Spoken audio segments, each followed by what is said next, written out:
Thanks for stopping by. Today is Monday, 23rd of February, 2026.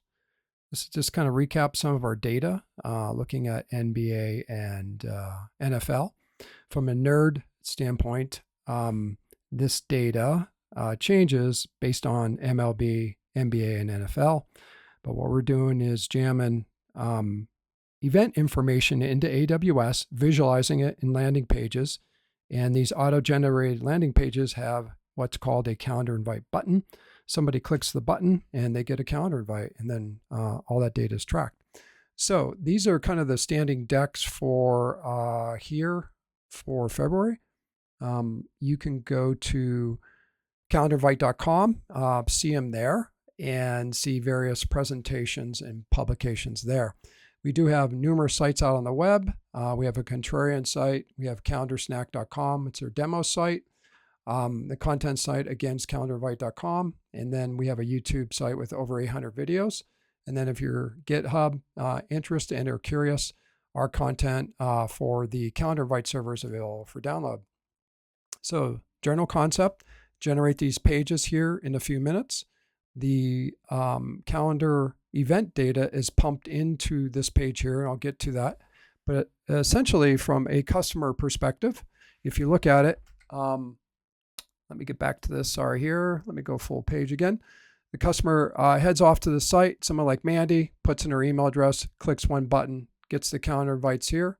And as she gets the calendar invites, we actually collect data when she interacts with the calendar invites for yes, no, maybe.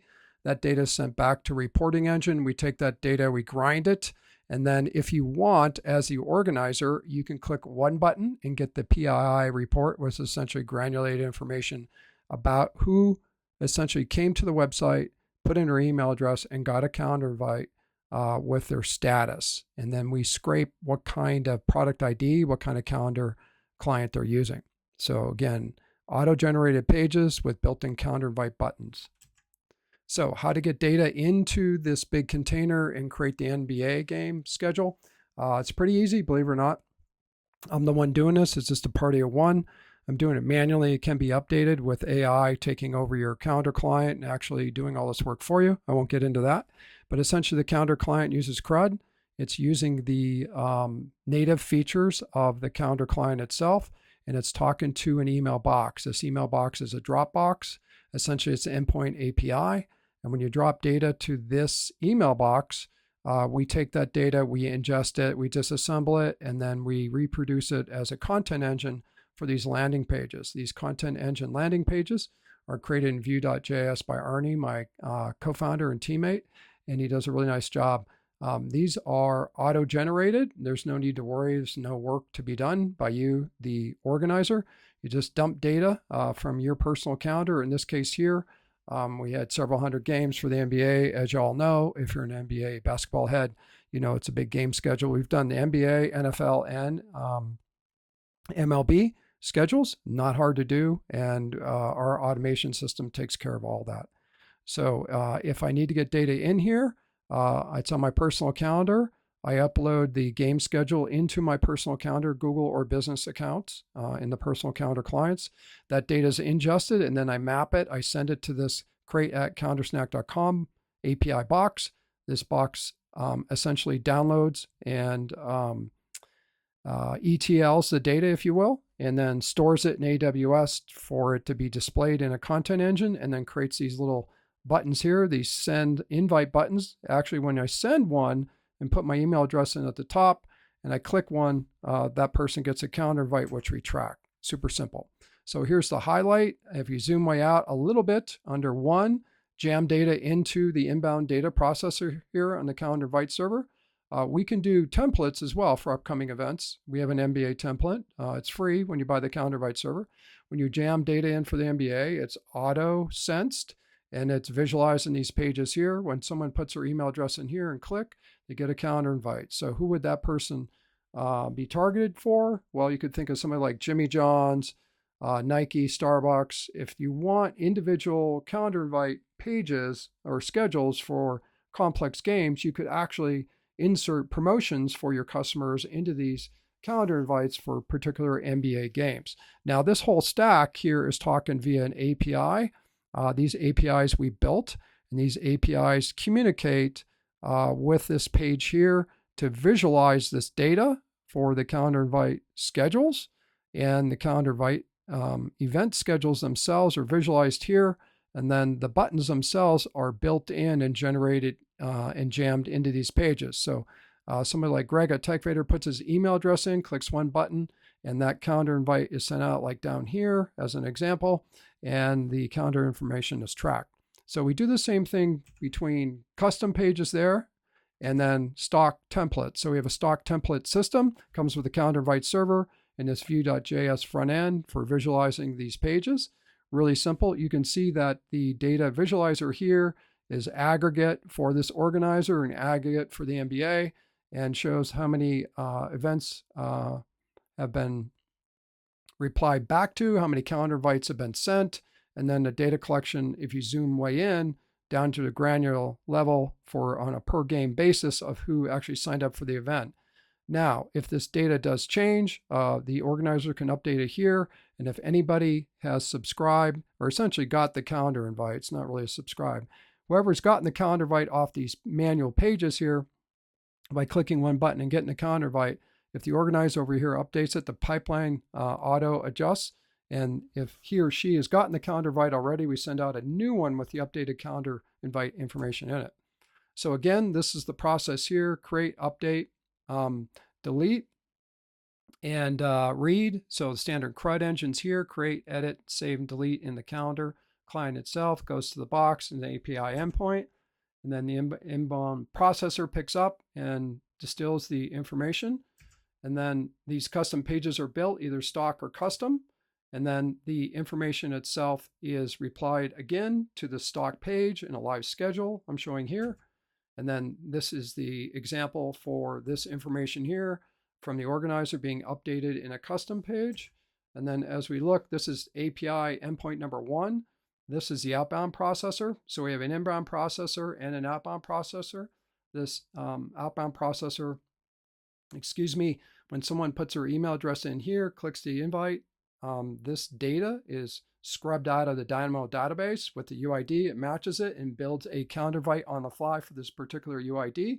So in this case here, Pacers against the Wizards would send out a calendar invite for that particular event. We take that data and actually build it in AWS SES Raw, which is the raw API for sending out custom emails. In this case here, we're using that for design pattern to send out custom calendar invites, and then we request the calendar receipt back to the API gateway so we can gather the data.